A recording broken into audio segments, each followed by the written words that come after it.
guess what? We're live here on the Me and Jesse podcast. Yes. That's Mark Pavlich. I'm Jesse Martineau. We got a good show for you today. We sure do. A great show. We have our first non-actual sports guest. But he played sports. Played sports. But was involved in the sports world with a show. Because I think he's more multifaceted in sports than any guest we've ever had on. Yes. Meaning like he's been around in the movie industry, he's been around in this and that. And he's been around some big players on the show he was on. Come on, big players. Let's talk about 8 Mile. Let's talk about Ballers. Let's talk about all those. I mean, come on. These are the biggest of the big. Omar right? Benson Miller is going to join us on the show today. He was Charles Greane on Ballers and with The Rock, and it was a great show. I love that show. Don't we all? And we're all wondering why it's not going to continue on forever and ever and ever because it could. It could. But again, you just one of those things that you just, okay, let's go with this. I like that with some shows that they just like say, a finality. hey, you know what, let's go. It's a finality. That's it. Yeah. Because you don't want to, stretch it out too much. If I'm different. I fall in love, right? Like The Sopranos. I could have watched that till the cows come home. Entourage. Like I could have watched that till the cows, like forever, ever. So it's different times, different things, and people want finality, and I'm not one of those people. Well, speaking of finality, I would say that my team, the Seahawks, year is final. But joining us now, when we come back from the break, we'll be joined by our guest. We'll be right back. Get ready. It's time for the Me and Jesse podcast with Mark Pavlich and Jesse Martineau.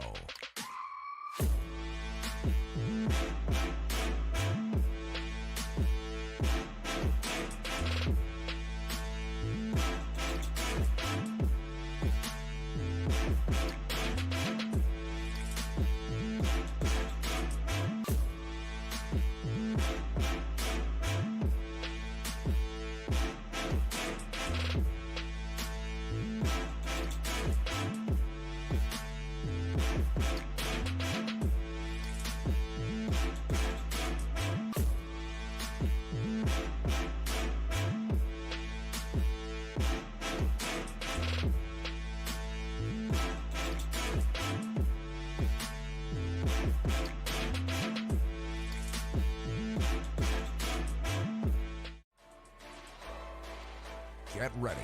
It's time for the Me and Jesse podcast with Mark Pavlich and Jesse Martineau.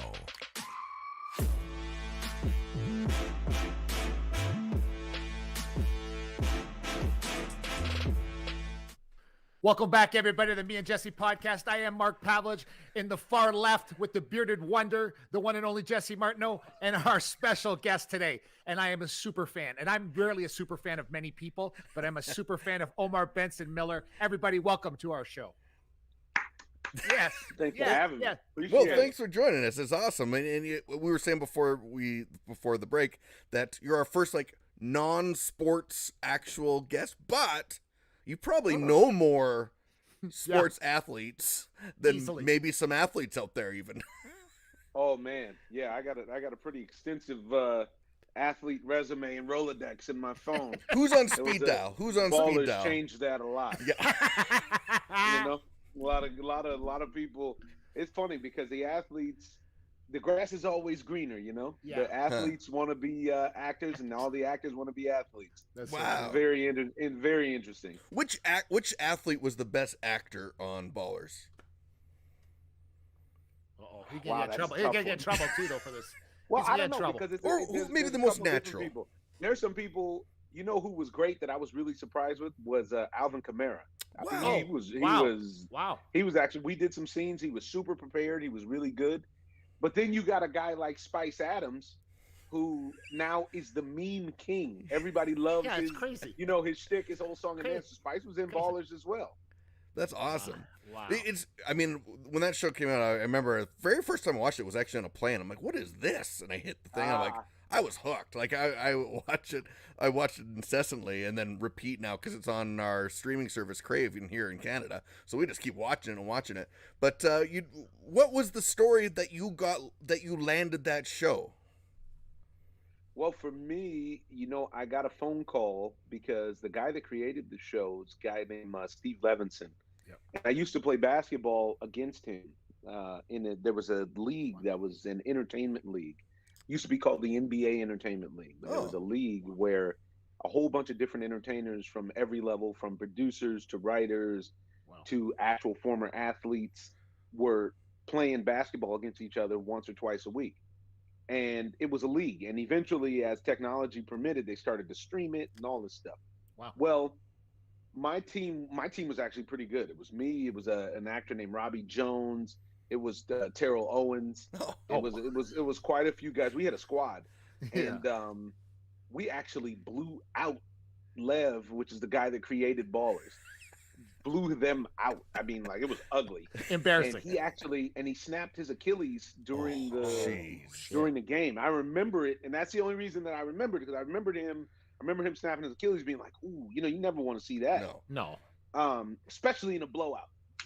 And so, years later, he's all healed up, and years later, I get a call about this project, this HBO project that they want me to come meet on. They can't really give you any details. They can't give you a script, but it was super secret, super top secret, everything.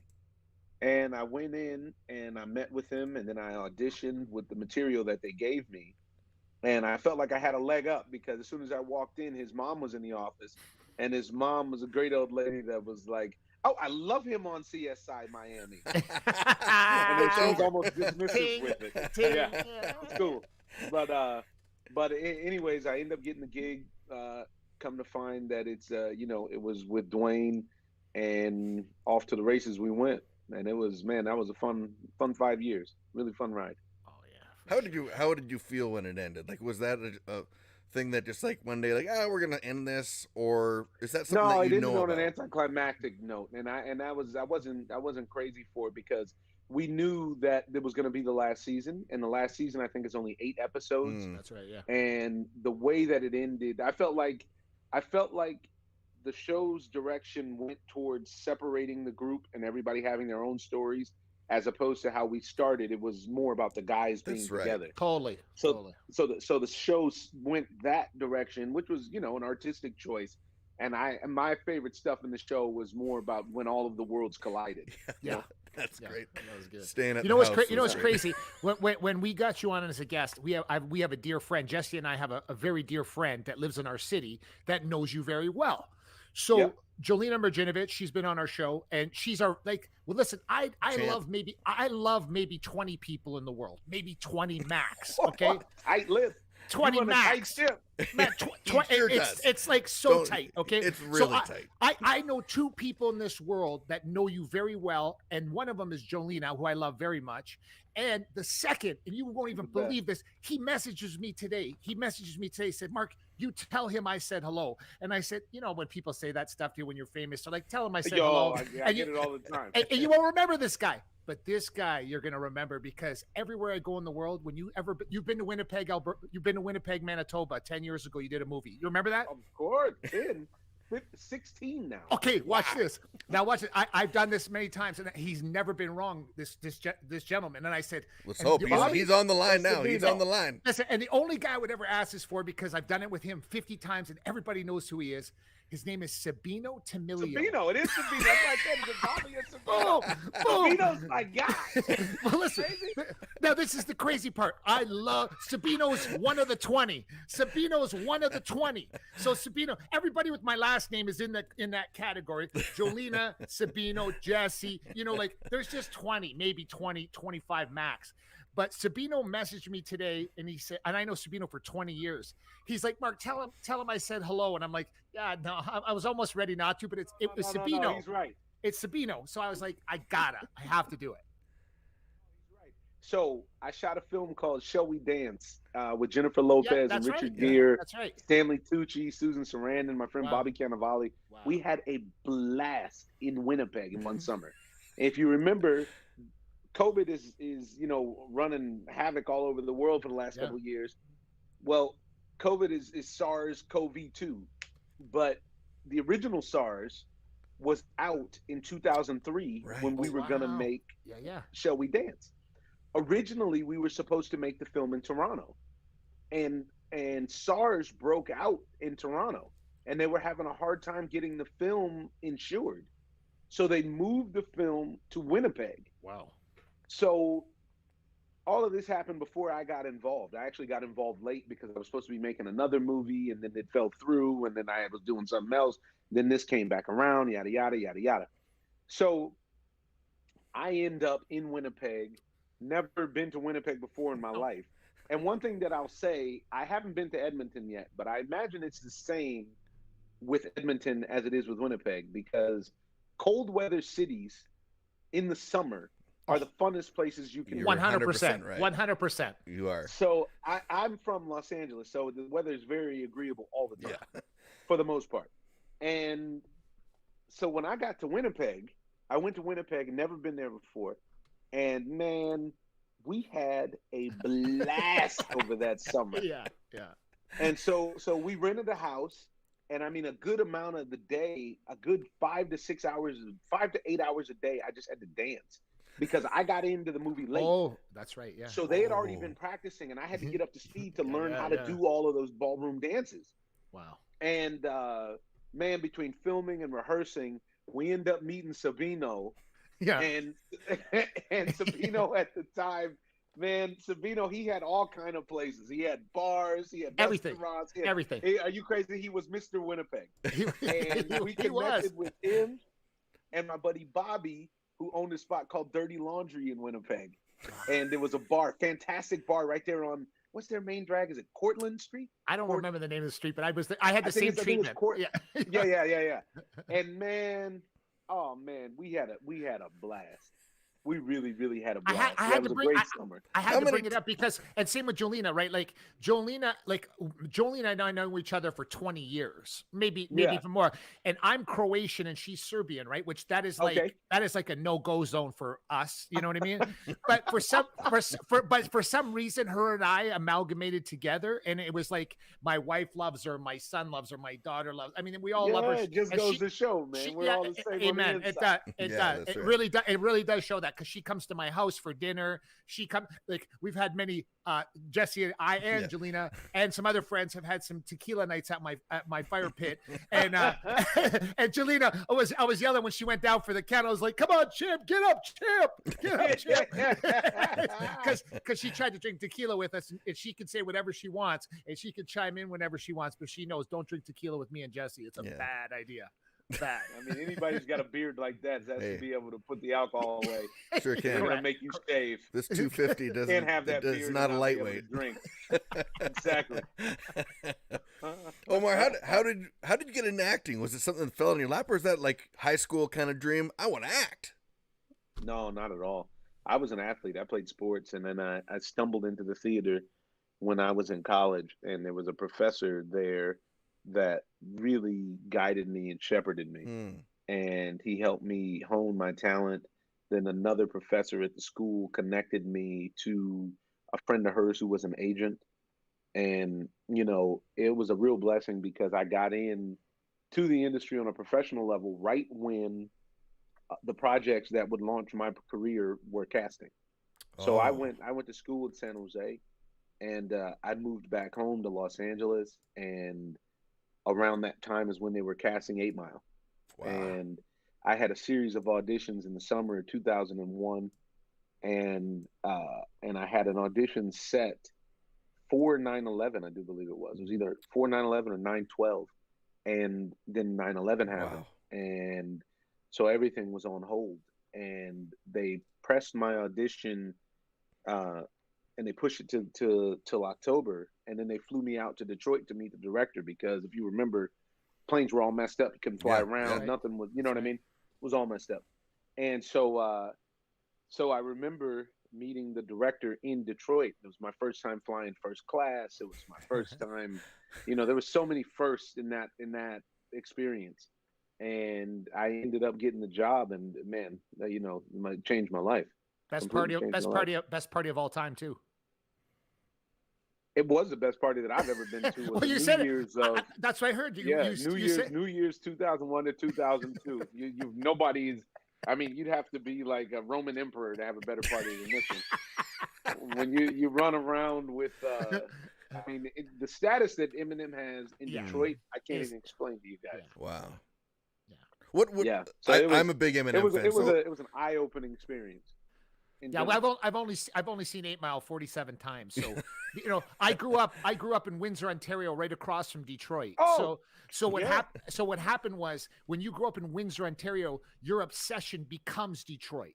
So we only listened. Like, it was funny because when I moved to Edmonton, Canada, when black guys would hear me driving down the street and I'd be listening to Run DMC, they're like, "What? What the hell? Like, what's this white guy listen? What's this white guy listen to Run DMC?" And I was like, "You don't understand. When we grew up, that's how it was. Like, you had to know how to fight, you had to know how to dance, you had to know how to eat. It was just like an interesting combo. Yeah, it was just a weird comment. It was just well, they go together in the sports world. You just described Michael Jackson's "Beat It" video. You grew up. I did without the jacket. He was the choreographer, actually. Didn't we tell you that before? Without the jacket, but without the jacket. But I've been to 8 Mile. I've been to 8 Mile before the movie came out. I was there and I seen it and I'm like, I know what you guys did, and it was super realistic. Like, did you get starstruck at that moment with Eminem? Like you said, it was like kind of your first big thing. Like, no, you know why? Because he was really cool. Yeah. And Marshall was appropriately nervous because he hadn't acted before. So the film, he is in every scene of that movie. There is not a scene in the movie that he's not in. Oh, yeah, now if you go back and look at it, wow. That is a serious responsibility. And so with that, you know, he was really cool. And I was sleeping on my mom's floor when I got that gig. Wow. And so the idea, we were hungry, man. And if you go back and you look over that cast, it was the hotbed for talent. The director and the producers of that film, they really saw something special in all of us. And they did. The majority of the people that they cast have gone on to have really special careers. So, you know, we lost a few people. Yeah. Brittany Murphy passed away. My friend that played my brother in the movie, D'Angelo Wilson, he suffered from some mental illness. He passed away. Proof, Eminem's best friend, the one who Mekhi Phifer plays in the movie, he passed away. Wow. So we had that, and then you have the flip side of it, which is that film launched so many careers. Yeah. You know, you had a bunch of people from the stage. That was Anthony Mackie's first film role. He was a stage guy before. He was a Broadway guy before that. Now he's Captain America. You have Michael Shannon, who works nonstop from that. You have myself. You have Mekhi Phifer, who was already established. Kim Basinger, already established. Jeez. Eugene Bird, that did a super long stint on Bones. It's a trip because everybody remembers him from that, as opposed to the 8 Mile with us. Just the Taryn Manning, that she's huge from Orange is the New Black. Just a real hotbed for talent. And that director is one of the best that I've ever worked with. And he passed away. He passed away a few years ago. So I didn't have time to be starstruck because we had to go to work. And it was, I'll tell you a story. The one day I was starstruck because we were about a month, maybe a month and a half into filming. And I grew up in LA. And I went we had a break, and I went to the craft table to grab some snacks. We were shooting in the car. You know, a lot of that film takes place with us in the car. Yeah. And I went to go grab some snacks. I go in and freaking picking up my granola bar, and Dr. Dre is there. What? And and I was like, I said, "Oh," he said, "What's up, big man? You all right?" Like, yeah. So I get back in the car, and I said, "Man, you guys aren't gonna believe it. Dre is here." Crazy. And everybody was like, "What? What? Yeah, what? Marshall goes, "Yeah, I thought y'all knew Dre was here today. He just left." And Mekhi said, "Oh, man. You know we wanted to meet Hell Yeah. You didn't even introduce us to Hell Yeah." And it was funny because that was something that ended up on one of Marshall's albums afterwards. So wow. It's all good, man. It's been a great ride. I've really been blessed. Where do you see the ride taking you? Because I've seen you in so many different roles, whether it be television or it be movies. But I know I heard you say a quote one time about you don't want to be typecast in a certain way, and Hollywood at one time wanted you in that way, and now but where do you see yourself? Because I've seen you do like funnier stuff. I've seen you do like super serious, and you're at an age right now where you could take it to you could still take it to the next level. Oh yeah, for sure. Well, man, one of the problems with me has always been, literally for my whole career, is that I'll miss out on roles because they say I look too young, despite it being my actual age. Oh. And because I've always had a baby face. Now, actually, ever since Ballers, I have Ballers to thank for this. Ever since Ballers, I've been able to play more adult roles, more men, and men, family men, and so on and so forth. So I'm excited to see where it takes me, to be honest. I don't know what's going to happen, but I know I'm in a better position now to choose the things that I do. And with that, I got 20 years of a body of work now to stay off of the stereotypes. So the doors are wide open. And then with that, technology has changed so much. Yes. Technology now has made it so that you can make your own stuff. Yeah. I have a travel show that I do. I do all kind of fun stuff. You have Ozone? Like, you have Ozone too? Ozone? Ozone podcast that I do with my brother where we talk sports. There's just so much now that you can do, and the sky's really the limit because you have better, computing power in your pocket now than some of the films that I was in when I was first getting started. It's crazy. It's true. It's crazy. I actually have a videography company, and when I started 15 years ago, I mean, to what I have today is mind blowing. It would have cost me $1 million what I have today. It really is. Yeah. It's straight up. And I feel so bad for the people who had invested all that money before the thing changed. Yeah. Because I know some of the production guys that got burnt that way. Oh, yes. man. They put big money into cameras and stuff, and the only thing that didn't really change was the lenses, that they could still use. Yeah, that's the only thing that's really lasted. Lost big money, man. Yeah. Yeah, that's really interesting. What do you love about acting now? Like what is it that makes you do it? Is it, well, I'll let you answer that. What do you love about it? Well, it's the same thing I've always loved. I love storytelling. I love the cool. idea that everybody's story is worth telling because we're all such unique individuals. Just like there's no fingerprints that are the same, nobody's story is the same. And I have learned in my life that truth really is stranger than fiction. And so much of my job is about observing human activity and then replicating it. It's just such an interesting thing when you meet people and you hear what they've been through or where they're going or what makes them tick. And for me, that part never gets old because I'm here to tell you, television, movies, it's hard work. It's not easy. It's hard enough to get a job. But then even when you get a job, it's hard to do the job. This is hard work. This is long days, long nights, the whole song and dance. So for me, I love the storytelling component. I love the idea of the power of the platform of movies and television that allow you to be able to change the world. Everybody can sit back and think about films that actually had an impact on the person that they became. Of course. At a formative age. Yeah. And it's important to keep that storytelling up, whether you're talking about the Egyptians and hieroglyphics to Shakespeare to today film and television. It's important as humans we tell stories. I feel like you're leaning then towards a directing type idea. Is that something you want to go towards? Maybe. I'm not opposed to it, but it's not necessarily. I definitely don't need to be in front of the camera all the time. But I probably lean towards writing more so than directing. But yeah, or just producing. Because there's so many stories to be told, so much more than had the opportunity to be told before. We're at a point now because of technology that you can tell stuff for a reasonable rate that you could never do before. Right. Exactly. Yeah. Do you see yourself like as you go, like, for example, you were on the set of Ballers for 5 years. When you're in year 2, 3, or 4 for actors that watch our show, do you say to yourself, it's 5 years, or do you budget your mentality for 5 years, or do you say to yourself, you do not? No, because nothing is guaranteed in this business, in this life, really, but especially in this business, nothing is guaranteed. You don't know how long something's going to last, not last. You don't know what might happen. That show was designed to go 5 years, and honestly, I was surprised because Dwayne's so busy that for him to commit the time to do that show for 5 years was a gift to all of us, because he makes way more money making movies. So for him, it was something he had to want to do, you know? Wow. And he did that.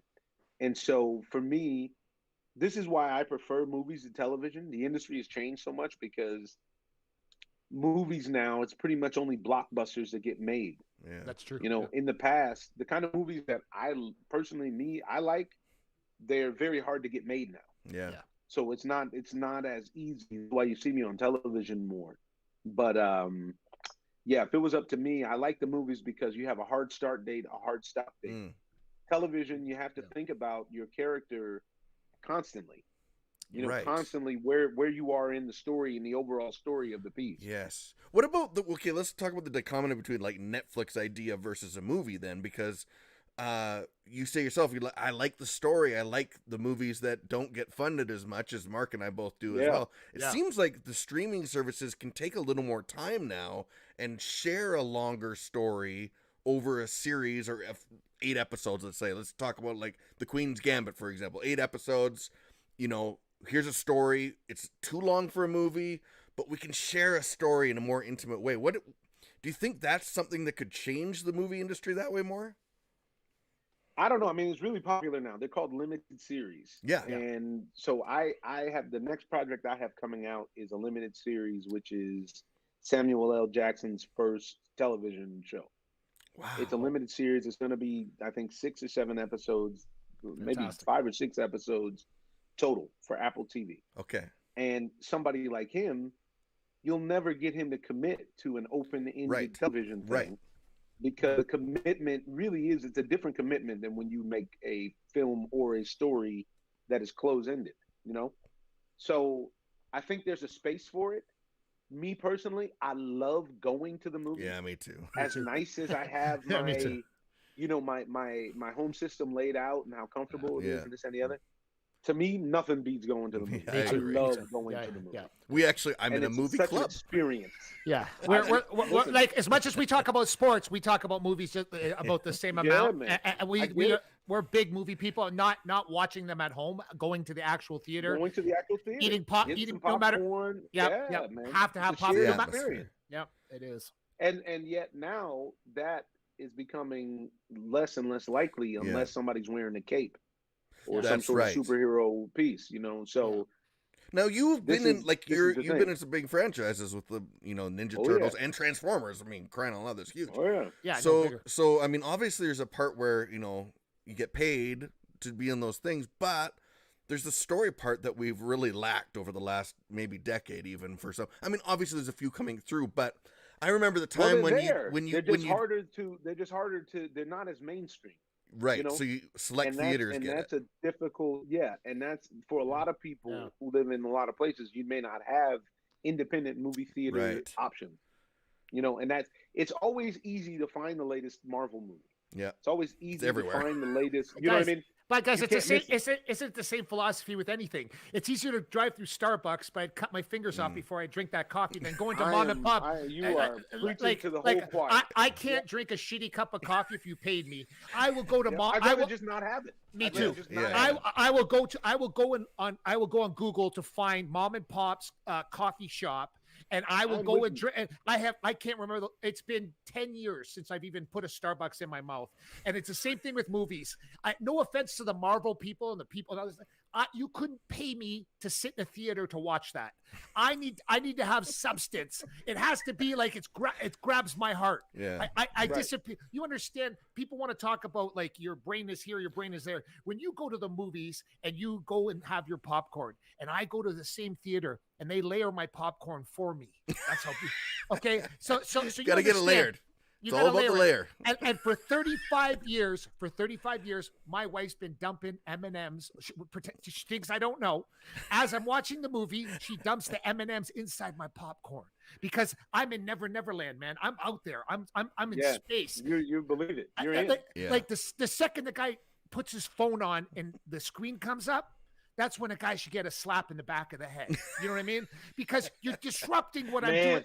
You're disrupting what I'm doing. It's really changed. Yeah, it is. And you know, now one positive that's come from this new version of movie going are the high-end theaters. Yes. The theaters with the recliners, Yeah, the we got one. and Yeah, the we got landmark theaters and all that. You know what I mean? Yeah. Those are great because it's really, you got to really be a cinephile for those. You know, you're really there for the cinema. Correct. We have a beautiful old theater, the Princess, downtown Edmonton, and it's old. It's like 120 years old. And so you go in there, and it isn't great. The screen's not great. The sound sucks. I'm the a big seats fan. suck. But the butter is now the floor. But yeah, it's true. The nostalgia of going to a theater, and they're the independent ones, so they'll always get the independent runs through. And I really want to support those guys because they're always struggling. Because there's a handful of people that come through. Like you got to wait out. You got to wait in line outside at that theater, right? And you go down. One's downstairs. Like 50 stairs into the basement. Yeah, into the dungeon. And it has a screen. That's a screen that opens up. And I tell people, my older friends are like, "What are you doing?" And I'm like, "No, man, you don't know. Just get away from me." You got to go to the good movies. Now, have you two dudes ever gone to see a movie at Man's Chinese? At Grauman's Chinese? I've been outside of it. I haven't been in. No, man, you guys gotta. So right now we have in Los Angeles, in Hollywood, we're known for the movies. We're also known for movie exhibition. Because the Grauman's Chinese Theater holds something insane, like 500, 750 people. And when you have premieres there, 70-foot screen. Yeah. I mean, it's insane. Wow. And we had another one that's closed. I think it's going to reopen soon, but they had to close for the pandemic, called the ArcLight. And it changes the experience. Yes. When you go see films that are, it changes the experience. Yes. And that for the directors is so key on how they make certain films. Yes, right. The film is a medium for the directors. Yeah. Stage is a medium for actors. Television's a medium for writers. And so in that, the director has a visual image that he's putting out for you that's based on that experience. Oh, yeah. So what gets changed now, when people are watching movies I don't know how they do it. People watch movies on your phone. Yeah. People watch movies on the plane. They watch movies on the computer. And so that's a different experience than what the director had in mind for you. This is why you hear a lot of the old school directors not feeling the streamers of the world. Because this is the pushback on that. Yeah. Because the film experience has been established for 100 years, the movie theater experience. But like everything else, it's got to evolve, So it's going to be interesting to see where it goes. Do you see yourself in a movie down the road like a Raging Bull? Meaning, like, can that be still made? That type of movie be made? Like it's still been made. I think you have to fight for it. You have to have the perfect storm now of executive who will write the check. You need the actors who can command that attention and say, no, this is the script I want to make. This is the medium I want to make it on. And you need the high-end director that says, yeah, I got it. You need the Spike Lees, the Scorseses of the world to say, hey, no, I have this vision, and this is where it plays and how it plays. Who's your favorite actors? Of all time? Yeah. Oh, geez. I mean, we don't even have enough time to go over it all. This is. Wait again. I'm going to panel for this. Yeah. I have a long list, man. I mean, I love some of the obvious guys like the Brandos of the world and Denzel Washington and Sidney Poitier and Al Pacino. And I mean, I saw that great 60-minute special on Michael Keaton last night. He's one of my favorites. The Edward G. Robinsons of the world. Wow. I like Meryl Streep's work. I like there's so many actresses and actors all over the world. I watch a lot of international films that nobody's ever heard of. I'll make it easy because it's too long. Top 5 boxers of all time. Go ahead. Top 5 boxers? All time. My favorites? Yeah, top 5. Oh, man. You got to go with Marvin Hagler. Oh. Got to go with Evander Holyfield. I love Real. I'm going with loving. Hate to see what that last exhibition that went down should never happen. Awful. No. It's a sin. It's a sin. Oh my goodness! Oh, that was terrible. Awful. I mean, that was really hard to watch. Really hard to watch. I'm a big fan of Joe Louis because I wanted to play him in a movie at one point, and I did a lot of research about him. That would work. You could have. I could have. Yeah. And and who else do we got on there? I mean, it's so hard to call of all time. I mean, because I love Roberto Duran. Roberto Duran's an animal. But you have your podcast. I know you guys talk about boxing lots. Oh, we talk about it. We talk about it nonstop. Yeah, but when you put on the spot when you put on the spot to call out your top 5, it's hard. Well, I mean, you got to round it out with Muhammad Ali. Yeah, you got to go. We're going top 5. That's got to be. Of course, it's hard to not go there. But as far as who I watched when I was like what got me into boxing, I came of age when Marvin Hagler was the man, and I watched Marvin Hagler dominate. And I'm talking absolute domination, total dedication and discipline to the sport and domination. And, you know, you continue on and you see how the sport has changed and evolved from 15-round fights to 12-round fights. It's so hard to compare and contrast people who fight 12 rounds versus 15 rounds because 15 rounds makes you tell the truth in a whole nother way. That's a whole nother challenge. Because if you get past 12, now it's past conditioning. Now it's all heart. Correct. Right. You know. Right. But yeah, I mean, I watched a lot of boxing, man. You're right though, Omar. It's that deep water. 12 is 12, but 12, 13, 14, 15 is that deep water where it's got zero to do with zero to do with conditioning, and it's probably about how bad who wants it. 100%. And who got hurt worse in the first 12. That's right. Now on the flip side of that, you have less boxers walking around with damage because of that, which I appreciate. Yeah, you know what I mean. We don't need any more punch drunk boxers. No, we do not. We do not. No, there's been a few. What are your sports then ranked? Where do you rank your sports? Oh, baseball is the top dog. Baseball, okay. Baseball. Fanatic. Wow. Yeah. I'm a baseball guy. Dodgers. I'm probably baseball. Yeah, unfortunately. Yeah, just sorry. We blew that series. Yeah. But baseball, boxing, tennis, basketball, football, probably. That's how I go. Mark loves tennis. I do. I oh man. My ranking's a little different though. But what I'm saying is, I'm obsessed with watching tennis. I don't know what the hell's wrong with me. I have no idea. It's very interesting. It's not anything wrong with you. It's a super interesting. There's so much going on. It's combative. That's it. And it's one-on-one. I'm more of a team sports guy. Yeah. But I really appreciate the one-on-one-ness of tennis. Yeah. Because even more so than boxing, you still have a team element with boxing. You don't get coaching and whatnot really. You're not for the supposed most to get part, coached. You can't even get coached. You guys out there. Yeah. It's just you two out there. What are you gonna do? Yeah. You know. So NFL, you said lower down, but still a big fan. Still a fan. I wouldn't even say a big fan. Again, I'm in the point now where I have to start evolving with the sports because I have such a hard time having conversations with everyone who want to rank everything. Yeah. Greatest of this era versus greatest of this era. Yeah, that's tough. You look at it because the game has changed so much. Yeah.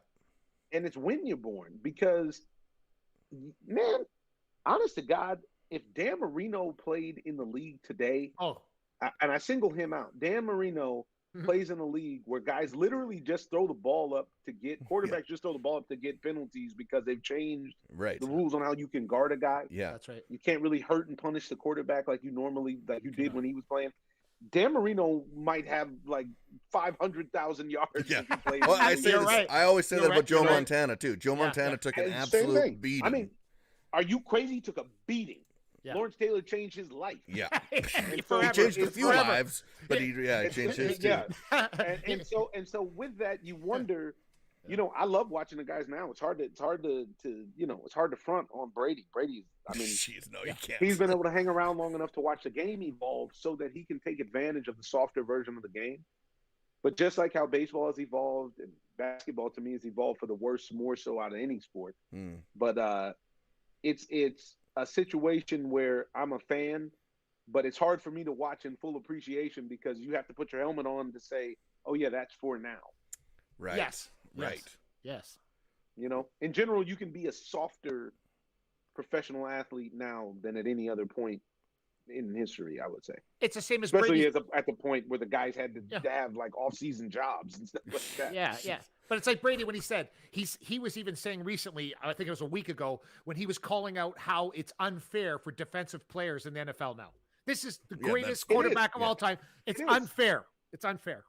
But that's the thing. The game is geared towards, it's slanted towards offense. Yeah. Yes. Baseball has come to the same point. This is why they allowed the steroid scandal. Mm-hmm. Then now you have the situation where you have the 3 true outcomes of strikeouts, walks, That's right. or home runs. Yep. Yet when you look at the game, whether we're talking about any of the sports, it's still the fundamentals that still are the teams that win championships. Yes. Absolutely. It still goes back to the same, the same stuff wins you championships. It may not get you the same statistical glory, but it will get you ringed up if you know how to move the runner over. If Absolutely. you know how That's to right. move the ball, and run tight routes and block and you know what I mean, play sound defense and protect the ball. Should we All just this let stuff. everybody? Should we just let everybody juice up? Just say, hey, forget don't it. think Just so. juice up. I don't, because you're always going to have a group of guys who aren't going to do it That's right. for their long-term health. Yeah. And then what's going to happen is that just like it They was in can't the play steroid anymore. era, those guys, you have such a few guys that actually got to compete on the same level as the guys that are cheating like an A-Rod. Then you have all these crazy numbers that the guys put up that are like absurd, where somebody didn't get a chance to even get in the league because they weren't Right. willing to take the needle. Right. You But know? do they And guys are really putting up care? Does numbers the that are league crazy. really care still? I don't think so. No. I don't think any of the leagues. I think the leagues care about their bottom line. Yeah. Mhm. I think that's pretty clear. And You know? fans love offense. There's no question. Like it is. Yeah, because it's casual. Yeah. The casual fan, just like the casual fan, Yeah. loves the boxer that knocks everybody out. Right. But not necessarily the person that's technically sound. Yeah. And MMA, You know? same thing. Like nobody wants to see grappling on the ground No, because no. it doesn't make sense to them. They want to see a knockout. And it's understandable because you have to work your 50, 60 hours a week doing whatever it is that you do. This is an escape for you. Right. This is a sports Yeah. It's entertainment still. situation. It is. You know what I mean? But for the people who are doing it, this is sometimes, depending on the sport, life and death, but it's also a commitment to the craft. Mm. You know?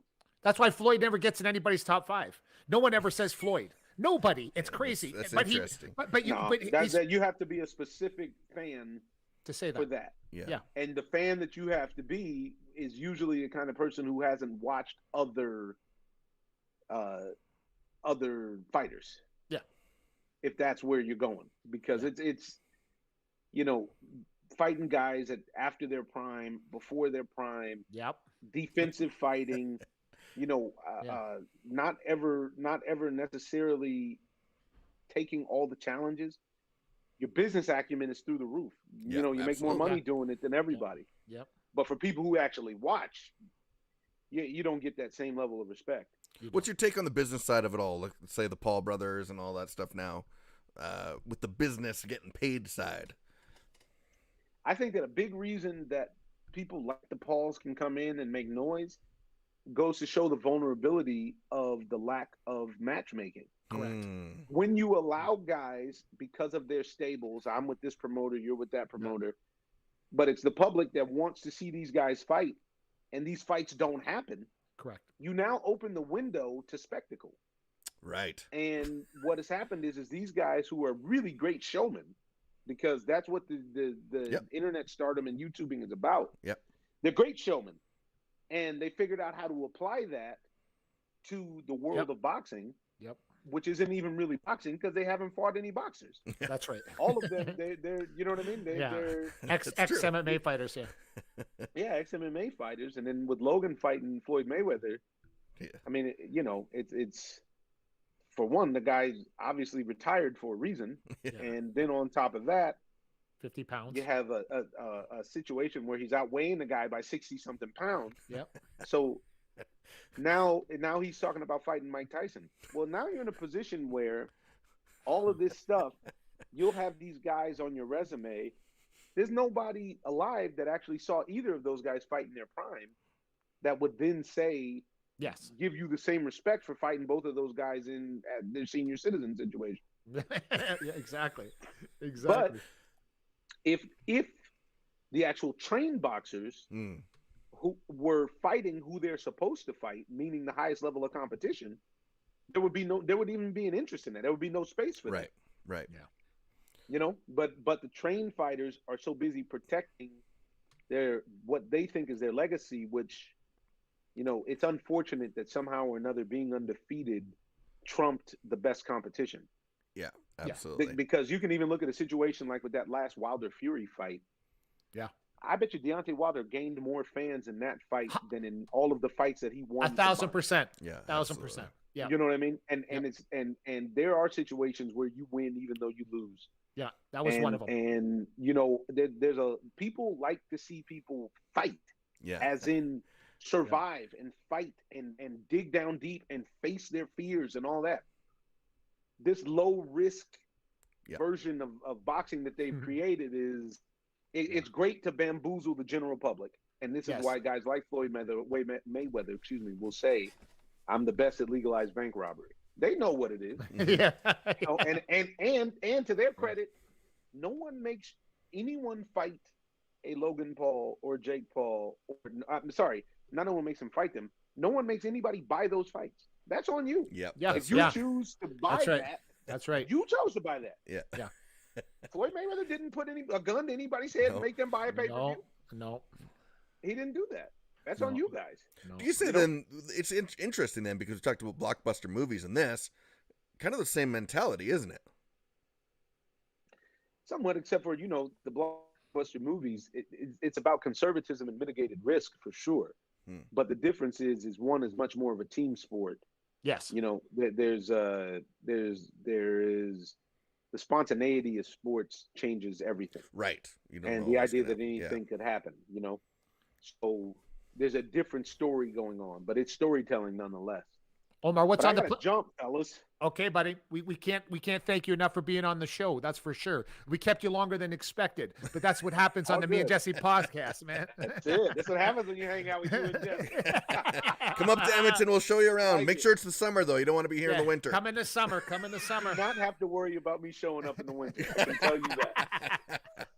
Omar. Thank you. Omar, thank you so much, man. Miller, thank you thanks so much for joining us tonight. All right, fellas. Thanks for the support. See you guys later. Man. All right, bye man. now. That's awesome. Yeah, we kept him on longer than he was going to be there, but it was part of it happens. It happens lots. So well, thanks so much, Omar, for joining us. That was amazing. What a great guy. Super smart guy. We could have talked to him for hours. Let's thank the champ too. Jolena, thank you so much. Jolena. That was we really nice. We love you. Thank you. Thanks for setting that all up. Well, I think it's some really interesting points there made, because I you and I, we consider ourselves movie connoisseurs. Oh, I would. And sports connoisseurs.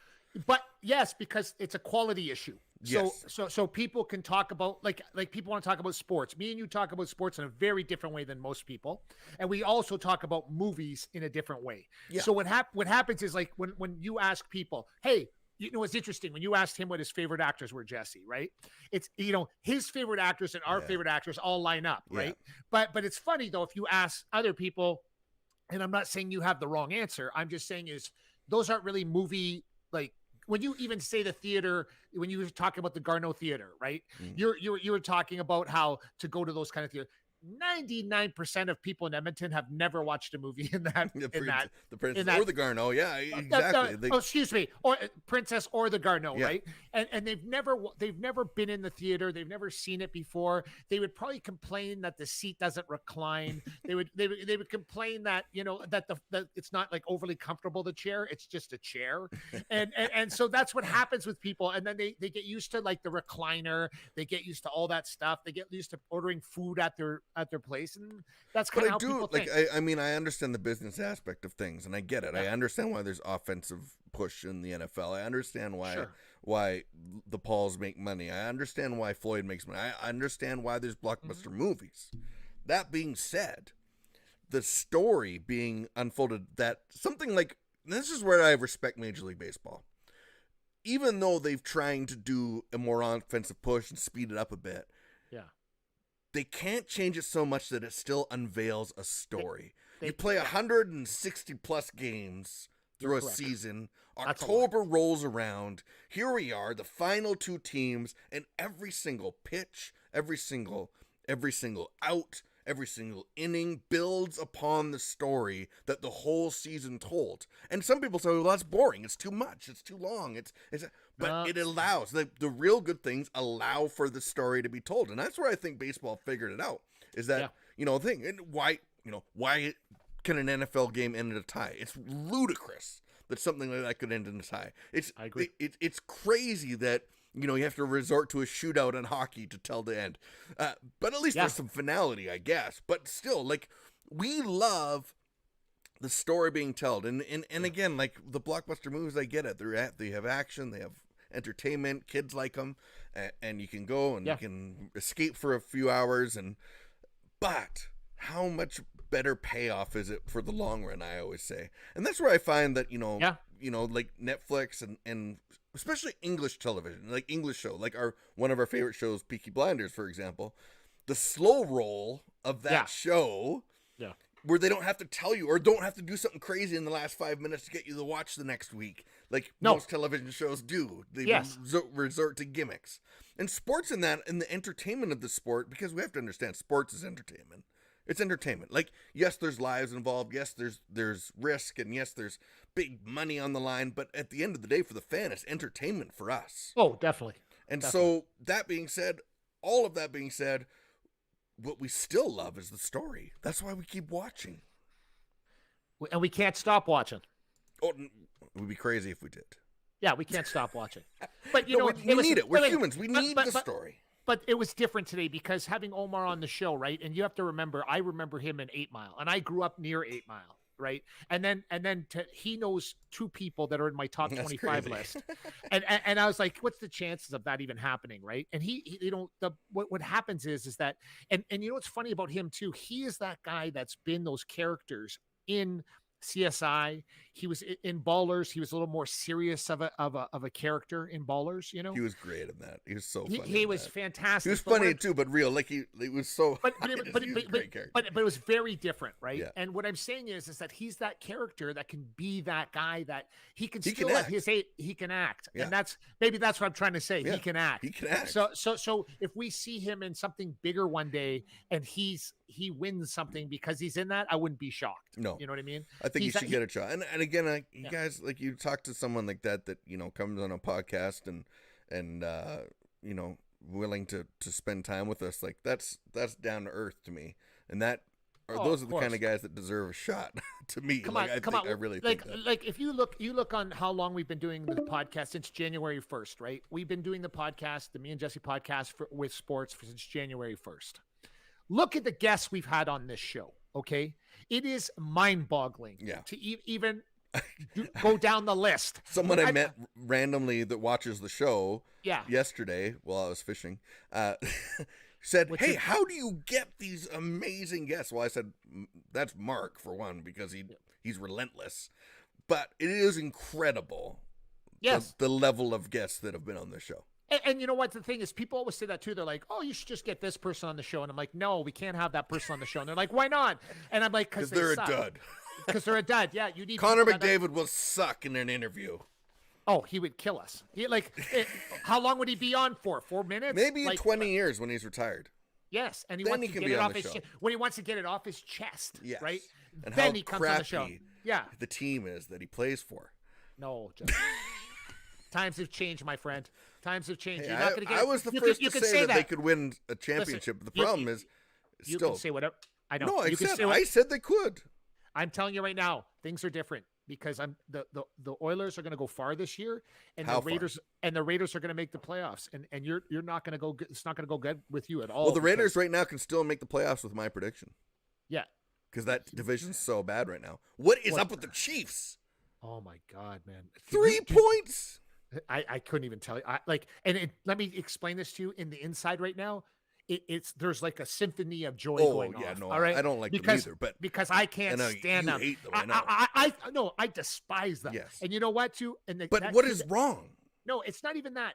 The kid, this is coming to him. You know why? He's got his attitude is great when they win, but I've seen even last year. It's the Cam Newton syndrome. Oh, there you go. You said it. I didn't say it. You said it. He's got that syndrome. When he's winning, watch out, man. World's awesome.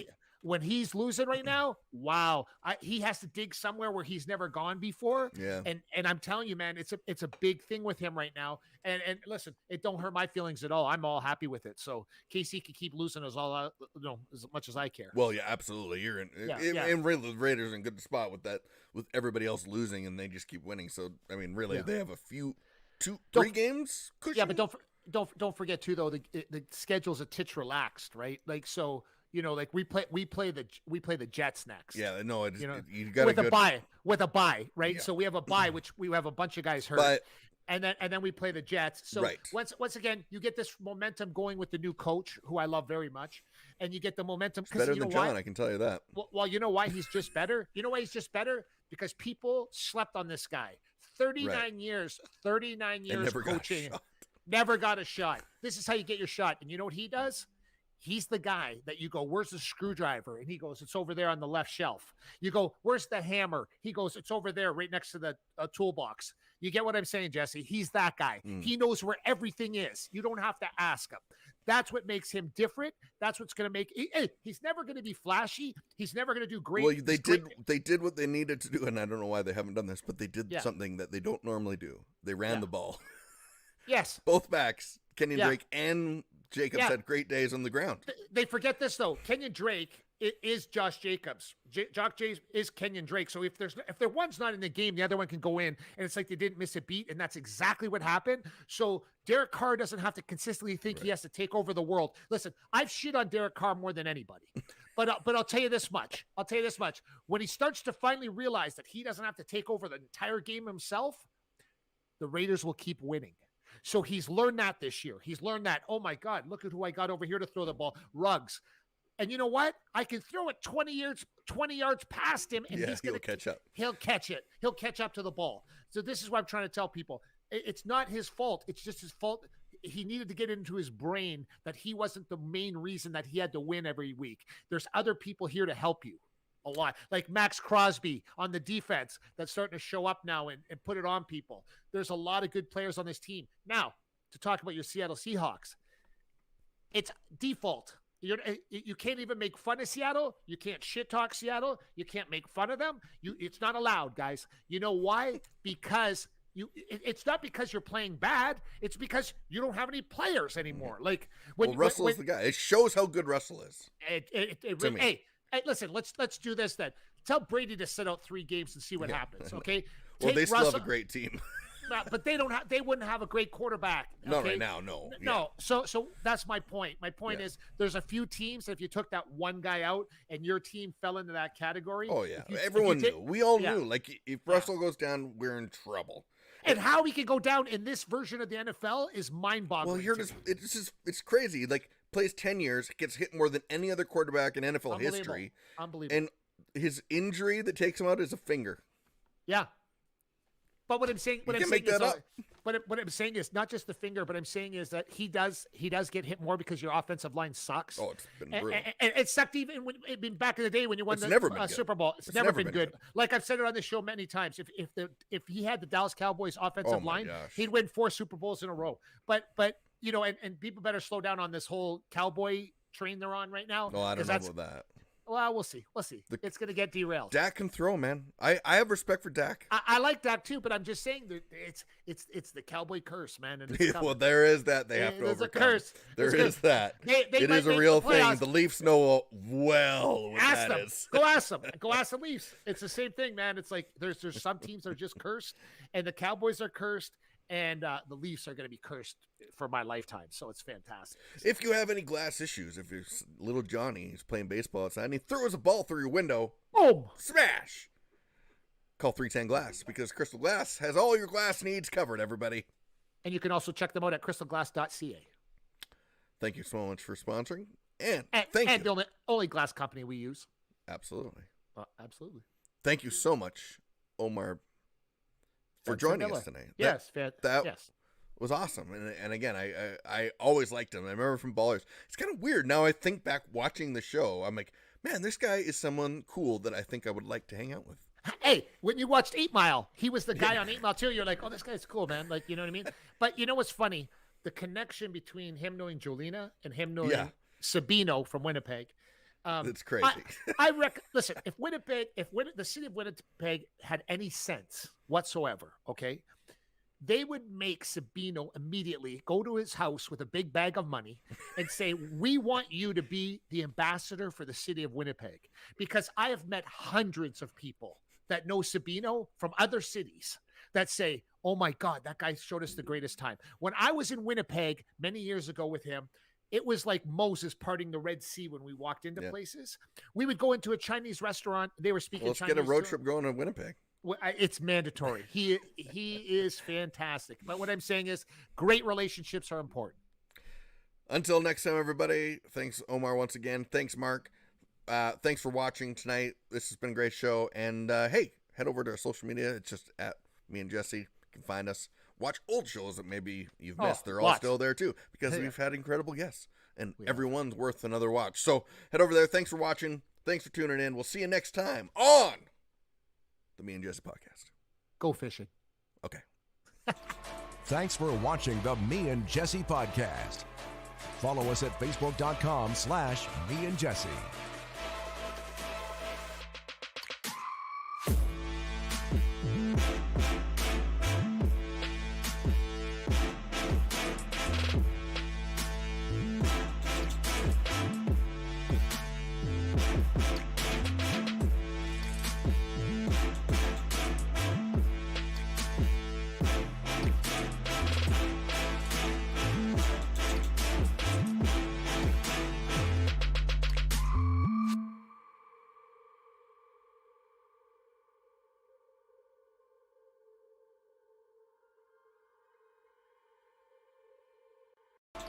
Thanks for watching the Me and Jesse podcast.